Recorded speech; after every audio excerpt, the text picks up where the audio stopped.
Ons skriflesing vanoggend by hierdie geleentheid is Romeine 12 vers 1. Dit is ook nie 'n tipiese doopteks nie, maar dit is ook baie gepas om jou kind aan die Here te wy.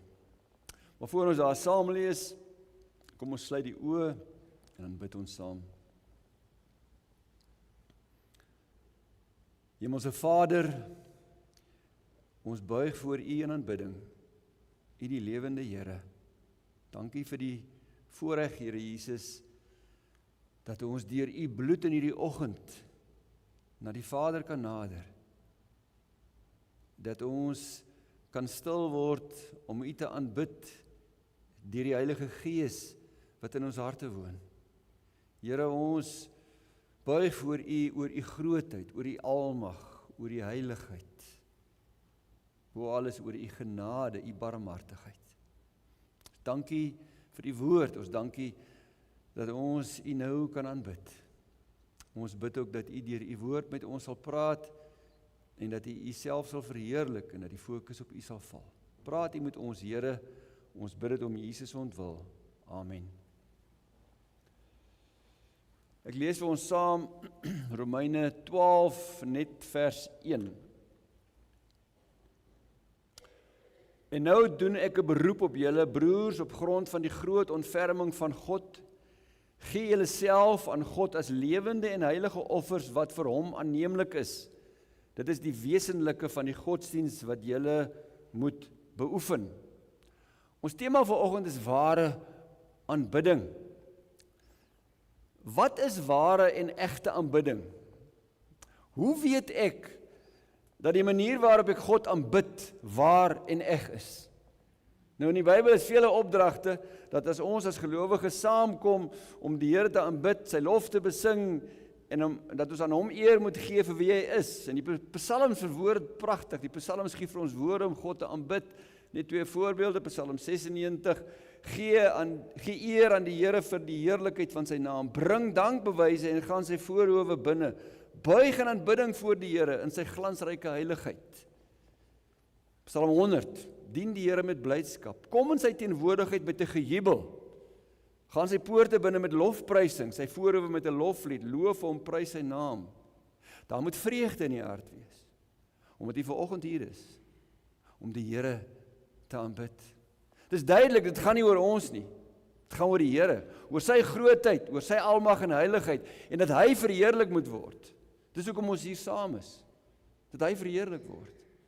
Die vraag is nou, hoe weet ek my aanbidding is waar en eg? Nou hier het meeste gelowiges, kerkmense, baie keer alle mense, veral hulle wat buite die kerk is, 'n baie sterk opinie. En al die opinies is saam so wyd soos die see. En hier het ons uiterstes. Die een sal sê, ek kan die Here net aanbid met psalms en die orgel. En die ander een sê, nee, ek kan die Here net aanbid met 'n gitaar en kontemporêre aanbiddingsliedere. Hier kan ons baie maklik op 'n dwaalspoor gaan, want musiek is 'n uitdrukking van my aanbidding en bepaal nie of my aanbidding eg en waar is nie. Musiek is net 'n uitdrukking van my aanbidding. Daar is baie opinies oor aanbidding, ongeag wat die woord sê. En dit word meer bepaal hoe mense voel as wat God behaag. As hulle goed voel, dan dink hulle dis reg. Dis onbybels. Soms bepaal Saterdag aand se gebeure dit wat Sondagoggend gebeur, of dalk die weer as dit koud is. Sommige sal hulle afwesigheid by Sondagoggend soos volg motiveer. Ek aanbid die Here beter in die veld of by die see, of dalk in my bed as ek moeg is en die Here verstaan. Daar's baie opinies en die meeste mense dink doodgewoon God is op hulle bladsy. Die Samaritaanse vrou by die put in Johannes 4 wat 5 mans gehad het en in 'n sonde saam met 'n 6de man gebly het. Vandag is dit mos nie meer sonde nie. Vandag bly jong mense net saam. Dit het die norm geword. Die vrou het ook saam gebly. En Jesus het daar onmiddellik daarop gewys. Maar sy het ook 'n opinie gehad oor wat ware aanbidding is. En dan vra sy Jesus se opinie. Sy sê vir hom, die Samaritane, sy voorvaders het in die tempel op die berg Gerizim aanbid. Maar die Jode sê, God kan alleen aanbid word in Jerusalem, in die tempel op die berg Moria. En dan antwoord Jesus haar met die wete, en hy het geweet dat sy kruisdood 'n einde gaan bring aan die Ou Testament bedeling. En dan antwoord Jesus haar, dan sê hy, maar daar kom 'n tyd, en dit is nou, wanneer die ware aanbidders die Vader deur die Gees en in waarheid sal aanbid, want die Vader wil juis hê dat die mense wat hom aanbid, dit so moet doen, deur die Heilige Gees en volgens die waarheid van God se woord. Dit kwalifiseer ware aanbidding, dis Jesus se riglyne. Nou, hoe bepaal ek dit? Daar is waarskynlik duisende Christene wat Sondag vir Sondag oortuig is dat hulle God deur die Gees en in waarheid aanbid, maar hulle gaan onnigter staan wanneer Jesus vir hulle sê, soos wat hy vir die Fariseërs gesê het, skynheilig is. Hierdie volk eer my met die lippe, maar hulle hart is ver van my af. Dit kan maklik gebeur. Baie maklik. Die regte woorde, die regte liedjies, die regte vorm, alles lyk uiterlik reg, maar julle hart is ver van my af. Ware aanbidding vind in die hart plaas en kom tot uitdrukking in my sang en my gebede. Hoe toets ek dit? Of dit waar of vals is?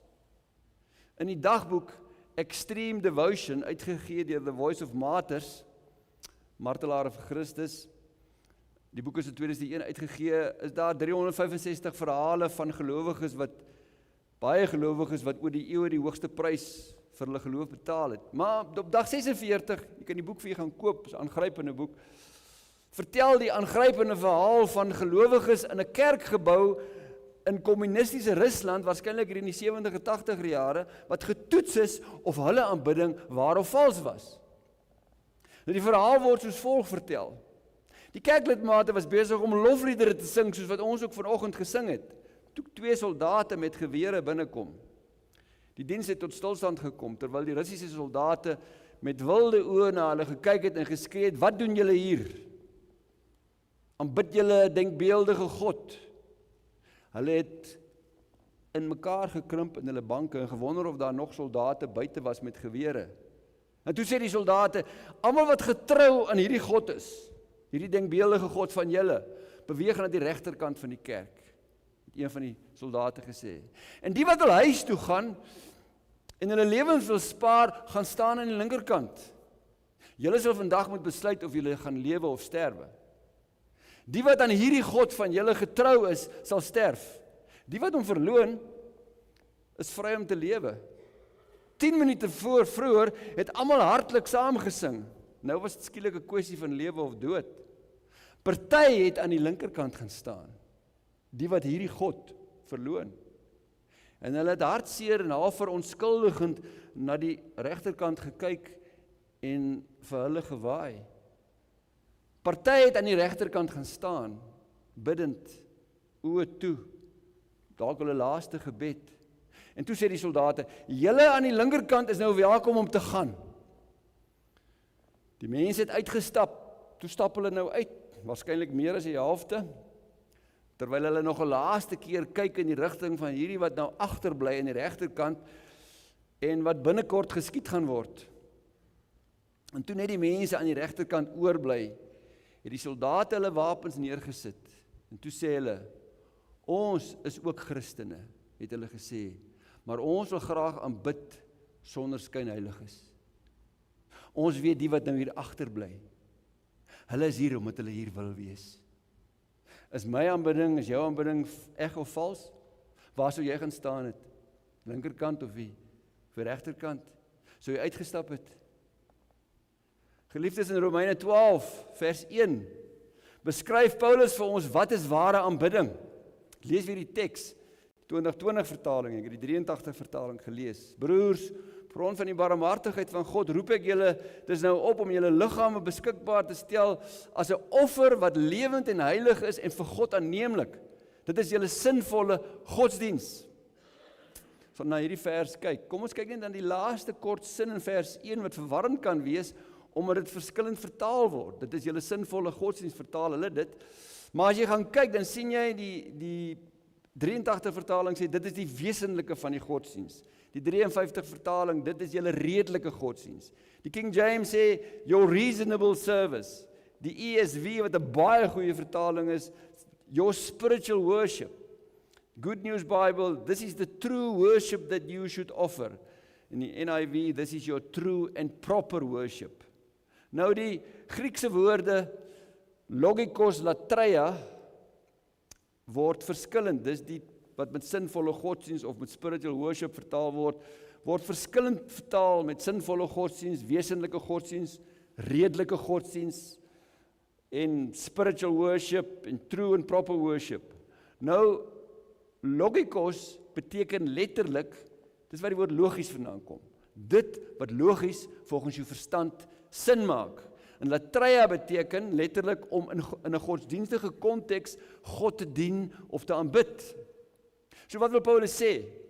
Dit waartoe hy die Christene in Rome oproep, is die enigste ware en egte manier om God te aanbid, want dit is die enigste aanbidding wat logies sin maak. Ander aanbidding maak nie sin nie. Dit wat hy hier in vers 1 vir hulle sê, is die enigste aanbidding wat sin maak. Dis beskryf Paulus vir ons, wat is die enigste ware en egte aanbidding? In 1 Petrus 2 vers 2 word die woordjie logikos ook gebruik, hy word nie baie gebruik nie, en hy word vertaal met suiwer in die sin van eg, wanneer dit verwys na suiwer geestelike melk, waarna gelowiges moet smag. En dit bevestig dus dat vir Paulus hier gaan om die enigste ware en egte geestelike aanbidding, en waarby jy diens aan God sou kom bysit. So in ons teksgedeelte is dit duidelik dat aanbidding meer insluit as net om te bid en te sing en so aan God eer te bring. Kom ons gaan kyk nou in Romeine 12 wat ware en egte aanbidding behels, wat God behaag, wat God tevrede stel. As jy broers, op grond van die barmhartigheid van God, roep ek julle dus nou op om julle liggame beskikbaar te stel as 'n offer wat lewend en heilig is en vir God aanneemlik is. Wat is die opdrag? Stel julle liggame beskikbaar. Gee julle self, sê die 83 vertaling. Present your bodies as lewende en heilige offers wat vir God aanneemlik is. Nou wanneer jy dit hoor, dan styer jy voor hierdie opdrag. Dis amper soos om 'n opdrag te kry, klim hierdie muur uit. Net party mense kan dit doen. Ek sal dit nooit reg kry nie. Ek sal nooit hierdie kan doen nie. Ek gaan nooit vir God tevrede kan stel nie. Dit gaan, my poging om myself te gee, gaan nooit goed genoeg wees nie. Sal nie vir God aanneemlik wees nie. Maar ek moet dit nie so lees nie. Want as ek dit so lees, dan maak ek daarvan 'n nuwe wet, wat ek nie kan onderhou nie. Maar kom ons lees dit weer. Wat sê Paulus heel eerste? Hy sê, broers, op grond van die barmhartigheid van God, roep ek julle dus nou op. Hier vind ons die fundament van 'n lewe oorgegee in ware aanbidding. Wat is die fundament? Die fundament is die barmhartigheid van God. Dus, die barmhartigheid van God is 'n oorkoepelende term in Engels mercy, wat hier insluit God se goedheid, sy onbeskryflike genade, sy onverdiende uitverkiesende liefde. Dis die rots waarop jy staan. Op grond van dit gee jouself. Jy moet reeds op hierdie rots staan voordat jy jouself vir God kan gee. En oor hierdie barmhartigheid, ons was daarmee besig gewees in die Romeine boek, eintlik van hoofstuk 3 af tot by aan die einde van hoofstuk 11. Paulus sluit Romeine 11 af met oor diepte van die rykdom en wysheid en kennis van God, hoe ondeurgrondelik is sy oordeele, hoe onnaspeurbaar sy weë, uit hom, deur hom, tot hom is alle dinge, aan hom kom die heerlikheid toe vir ewig. Wat doen Paulus daar? Voor hy by hoofstuk 12 kom. Hy staan verbuisterd oor die wysheid van God in die uitwerking van God se verlossingsplan oor eeue om sondaar Jode en sondaar heidene uit genade te red. Dis waaroor hy verbuisterd staan. Dat God sondaars uit die heidendom en uit die Jodendom uit genade red. God se barmhartigheid is God se goedheid en guns en vergifnis aan sondaars wat dit glad nie verdien nie. Die verdien dit nie. Sondaars wat God se oordeel verdien. Sondaars wat in hulle sondige natuur die goedheid en genade van God haat. Mense wat nie Christen is, die dink nie so nie, maar hulle haat God se goedheid. Dis hulle sondige natuur. In sy goedheid en barmhartigheid het God gekies om deur die werking van sy Gees sondaars se harte te verander en om hulle te red. Dis God se barmhartigheid. Nou as jy 'n kind van God is, jy ken die Here Jesus, is dit ook waar van jou. Die Gees het jou oortuig van sonde. Het jou oortuig dat Jesus vir jou sonde gesterf het. En deur geloof en bekering is jy uit genade gered. Jy verdien dit nie. Dis te danke aan God se barmhartigheid. En wanneer Paulus skryf uit God en deur God en tot God is alle dinge, dan gaan dit ten diepste oor hoe God vanuit sy genade en barmhartigheid sondaars sy kinders gemaak het. Wat bedoel ek? Jou verlossing is uit God. God het jou gekies om jou te red. Jy verdien dit nie. As die Here nie jou hart verander het nie, sou jy nooit geglo het nie. Jou verlossing is uit God. Jou verlossing is deur God. Die Gees van God het jou lewend gemaak wanneer jy was dood in jou sonde. En aan jou geloof in Jesus geskenk. Jy is nie beter as ander mense omdat jy glo nie. Dis God se genade. En jou verlossing is tot God. Jy is duur gekoop. Jy behoort nie aan jouself nie. Die Gees wil jou verander om meer soos Jesus te word, alles tot sy eer. Jou verlossing is uit God, deur God, tot God. Dis hoekom Paulus in absolute verbuistering staan. Jy is gered uit God, deur God, tot God. Op grond van die Here se barmhartigheid en genade. En dis die fondament. Nou kom Paulus se oproep. Op grond van die barmhartigheid van God roep ek julle nou op.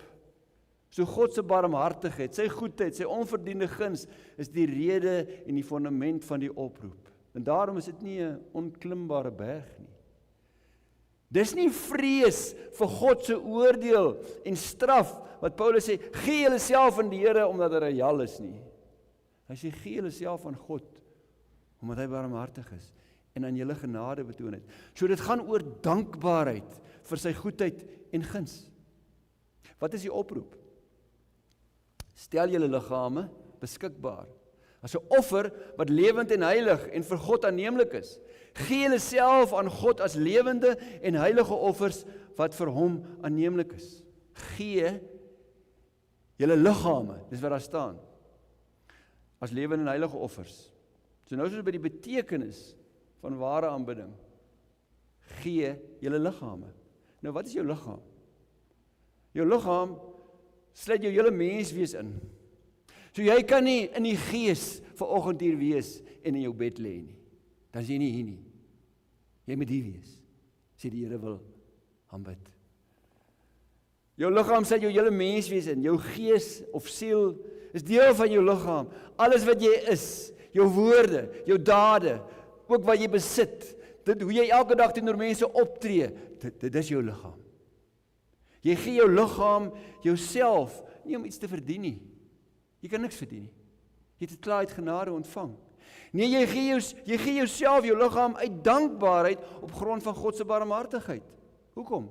Want jy behoort nie meer aan jouself nie. Jy's duur gekoop, sê Paulus.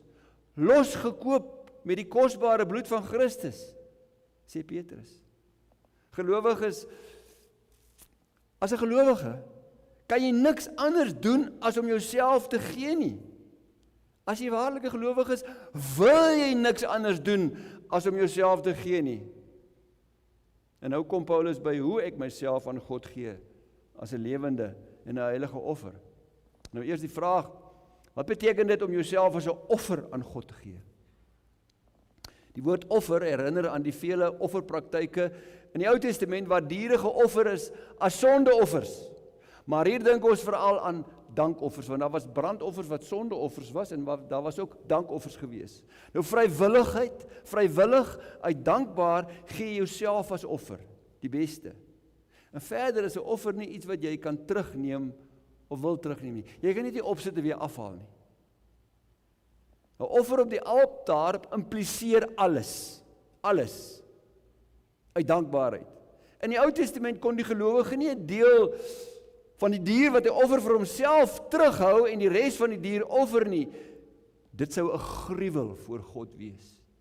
Daarom is dit ook 'n gruwel vir God as ek 'n deel terughou.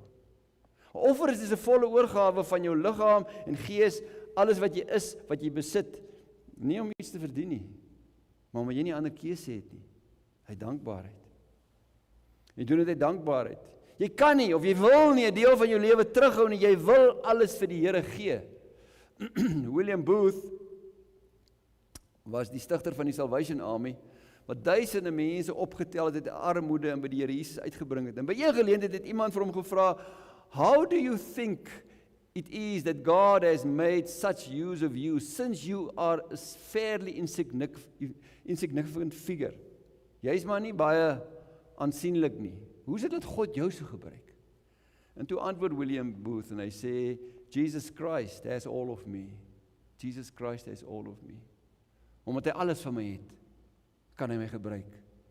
Ek hou niks terug nie. Het Jesus alles van jou? En as jy met jou mond sê, jy gee alles, maar 'n deel van jou lewe, jou tyd, jou geld, nie op die altaar nie, dan is Jesus se woorde in Matteus 15 vers 18 ook waar van ons, as ons nie alles gee nie. Hierdie volk eer my met die lippe, maar hulle harte is ver van my af. Dink 'n bietjie daaraan, laat dit insink.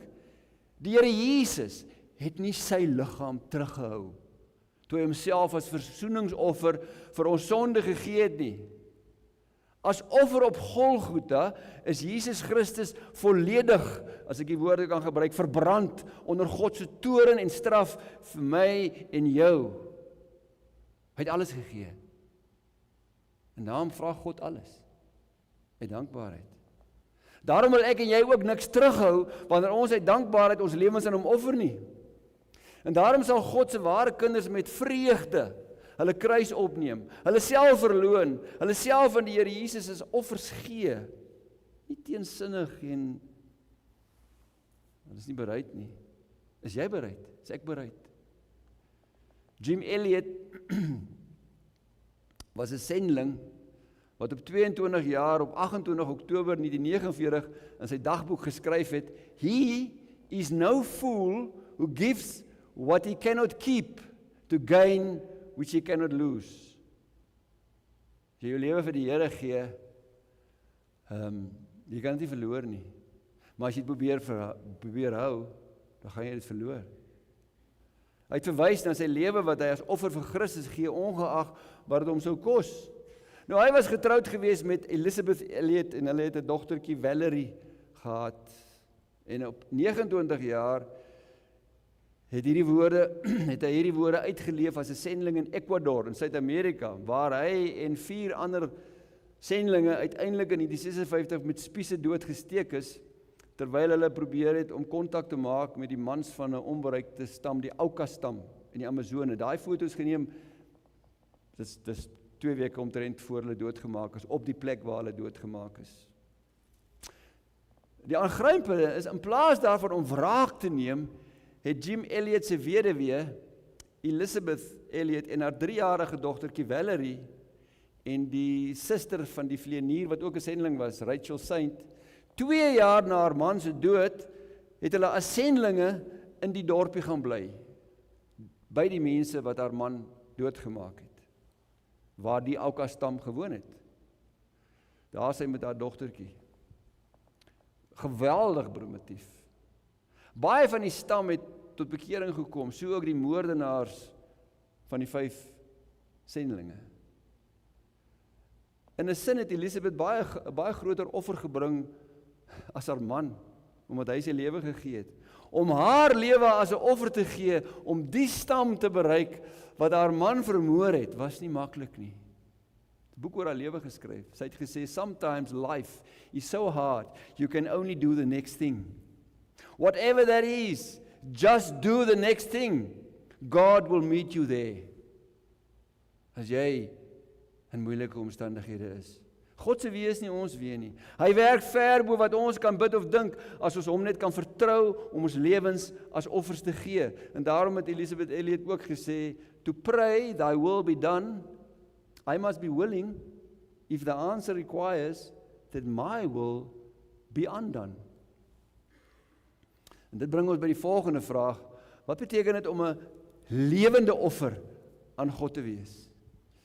In die Ou Testament is 'n dier wat as 'n dankoffer geoffer is, doodgemaak, maar ons is lewende offers tot ons sterf.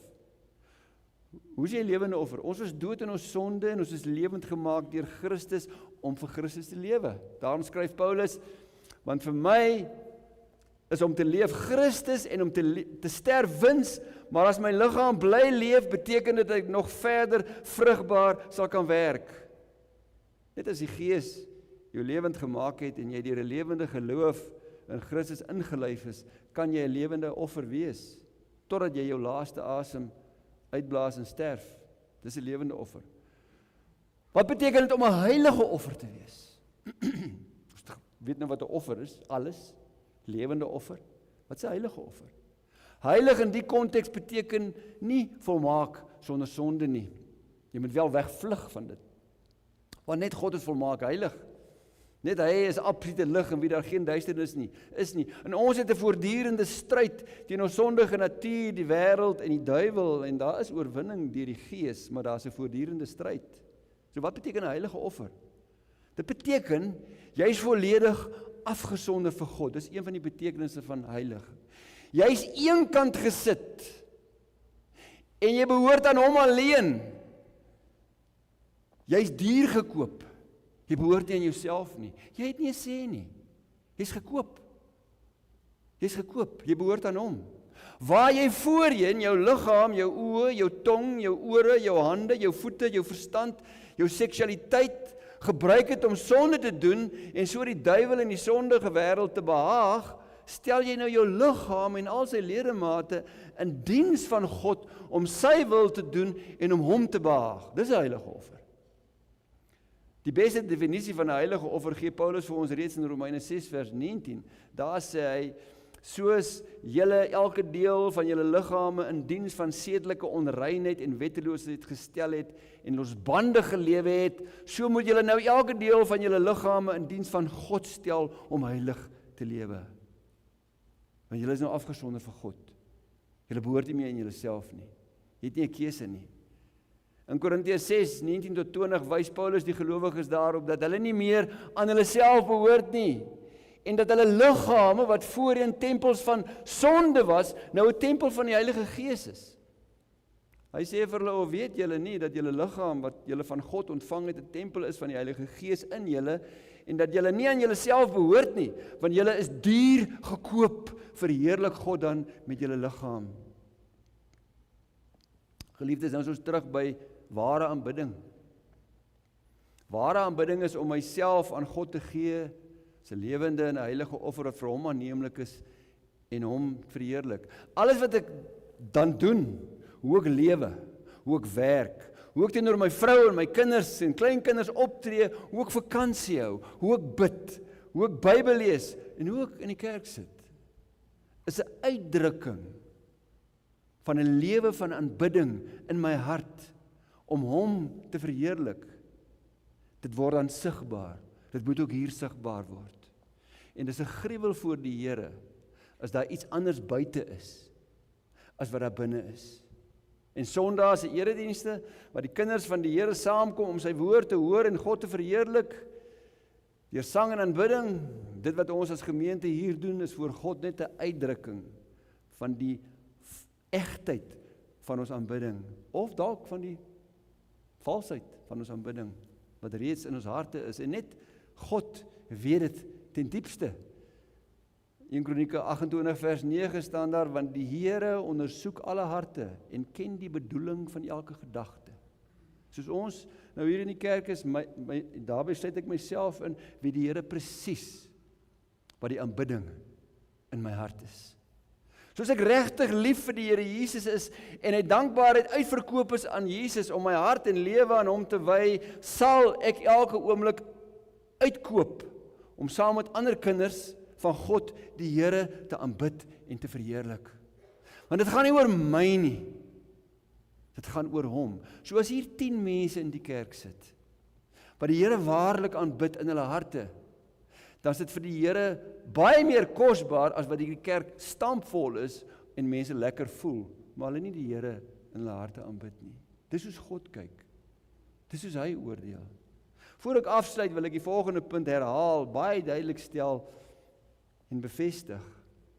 My oorgawe aan God, om my lewe aan die Here Jesus te gee as 'n lewende en heilige offer, kan niks by God verdien nie. Want ek bly 'n geredde sondaar. Ek kan net dankie sê vir sy genade en barmhartigheid dat hy my gered het. En ek wil dankie sê met my lewe. Die Here se genade is so groot, ek wil nie 'n keuse hê nie. Ek wil nie eers die gedagte toelaat om te dink ek het 'n keuse of ek myself aan God as 'n offer kan gee of nie gee nie. Daardie keuse moet nie eers in my hart opkom nie, maar net nou kies ek verkeerd. Ek het nie 'n keuse nie. Ek wil nie 'n keuse hê nie. Paulus wat ons oproep om onsself as lewende en heilige offers aan God te gee, hy het homself nie 'n keuse gegee nie. Hy gee homself nie 'n keuse nie. Daarom sê Paulus, ek heg geen waarde aan my eie lewe nie, solank ek my lewenstaak wat ek van die Here Jesus ontvang het, kan voltooi. My eie lewe is glad nie belangrik. Gaan nie oor my nie. Hy het geweet die dood wag vir hom. En daarom sê hy ook in Filippense 3, hy het nie 'n keuse nie. Hy sê een ding doen ek vergeet die dinge wat agters, ek strek my uit na wat voor lê, ek beer voort na die wenstreep. Want ek het nie 'n keuse nie. Om my lewe as 'n lewende en heilige offer aan die Here Jesus te gee, is al opsie wat ek het as ek sy kind is. Dis al wat ek kan doen en wil doen en moet doen as ek Jesus se disipel en kind is. Dankbaarheid teenoor God, so onbeskryflike barmhartigheid en genade gee ons net een opsie. Jy het nie 'n ander opsie nie. Net een opsie en keuse. Gee julleself aan God as lewende en heilige offers wat vir hom aanneemlik is. Amen. Kom ons bid saam. Hemelse Vader, ons harte is vol van dankbaarheid oor u genade, oor u goedheid. Ons kan u genade nie ten volle begryp nie, Here. Nog 1 miljoen jaar sal ons dit nog steeds nie begryp nie. Dit wat Jesus aan die kruis vir ons gedoen het en hy homself resloos gegee het en niks teruggehou het om ons te red nie. Ons staan in verwondering voor u genade. Vul ons met u Gees, Here. Wees ons genadig dat ons onsself resloos alles vir u sal gee. Ons bid dit om Jesus ontwil. Amen. Ons gee nou geleentheid vir die opneem